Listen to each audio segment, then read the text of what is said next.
What's up, guys? Welcome to Sterling on Cinemas, and that's Cinemas with an S. And today I'll be giving you my review on Thor Ragnarok. Now, if you're new to this video, don't forget to like, share, subscribe, and leave a comment on the section below. And most importantly, watch. So, let's get into it. What is Thor Ragnarok about? Imprisoned on the other side of the universe, the mighty Thor finds himself in a deadly gladiatorial contest that pits him against the Incredible Hulk, his former ally and fellow Avenger. Thor's quest for survival leads him in a race against time to prevent the all-powerful Hela from destroying his world and the Asgardian civilization as we know it, hence Ragnarok. And like I said, well, I didn't technically say this, but let me teach you this word. For those of you who don't know what Ragnarok means, or if you're a huge mythology fan and you know the meaning of Ragnarok, good. But for those who don't, Ragnarok technically means the end of all things. And in this case, the end of Asgard, the end of his civilization, the end of his world. Now, the story of Thor Ragnarok right off the bat is an epic, fun, and funny story that reintroduced fans, critics, and moviegoers to a new and improved God of Thunder, both literally and metaphorically. The central theme of this story is all about truth and prophecy.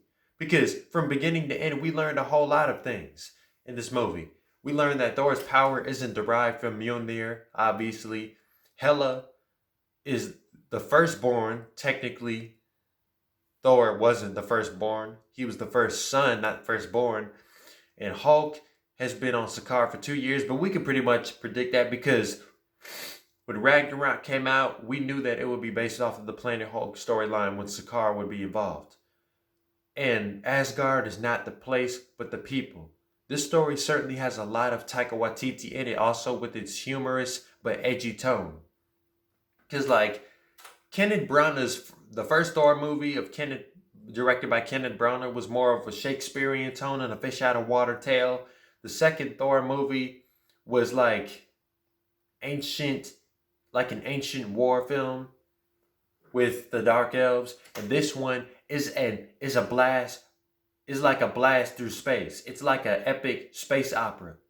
It's a true bona fide reconfigured franchise, and this resurrects the Thor character, and I'm hoping to see more of this style in Thor: Love and Thunder. Now, the characters. Like I said, throughout the Marvel Cinematic Universe, Thor has always been an awesome character, as you'll say, but he was never a big favorite like Iron Man or Captain America. But Thor Ragnarok brought a whole new tone to the Thor franchise, proving that Thor can be an electrifying character without his hammer of Mjolnir. Now, like I said, the way I feel about all three of these Thor movies is pretty much the same way everybody else feels. The first Thor movie was good. It was actually pretty good.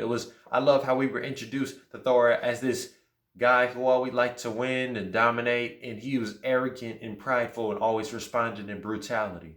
And then at the end of the day, he was a selfless man who didn't doubt for a second of putting his life before other people.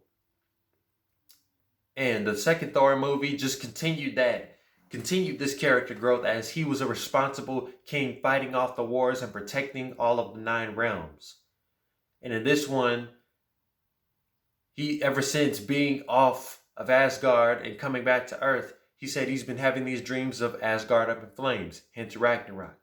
And speaking of electricity, Thor Ragnarok changed the whole idea of Thor's lightning powers, which was another way to make this character something more than just a guy with a swinging hammer. According to Odin, the Allfather, he said that the purpose of Mjolnir is to control his powers, to focus it, to channel it. It was never his source of strength. This movie would also provide the Hulk with the same dilemma, because since Marvel never had the rights to produce a standalone Hulk movie with Mark Ruffalo, and they still don't, they would take advantage of this character by giving him a story arc that would extend to Avengers Infinity War and Endgame, and it starts with Ragnarok. And this version of Hulk is still my favorite. Like, even after Endgame, I love this version of Hulk. Like, this is the true nature of the Hulk. He's talking third person. He's acting very childish, and all he wants to do is smash. All he loves to do is smash. We also get introduced to some new favorites like Tessa Thompson's Valkyrie and Korg, who was voiced and played by the director himself, Taika Waititi. Not to mention Loki finally taking his chance to become the brother that Thor always wanted. Hela was the first MCU villain to be a female, second if you count Iron Man 3, and we can certainly expect more going into Phase 4. Rotten Tomatoes gives Thor Ragnarok a 93% score. Now, like I said, Thor Ragnarok was a rebirth of this Thor franchise, and we're certainly getting a Thor 4. Like I said previously in the Thor the Dark World review, Thor Love and Thunder is happening. Of course, it got delayed again, but Taika Waititi said that that movie will be bigger, bolder, and brighter. And just like this movie, Thor Ragnarok, it was definitely all of those things, with being a major improvement with the God of Thunder, his world, and has an amazing cast. So for that, I will definitely give it 9.3 SOs out of 10.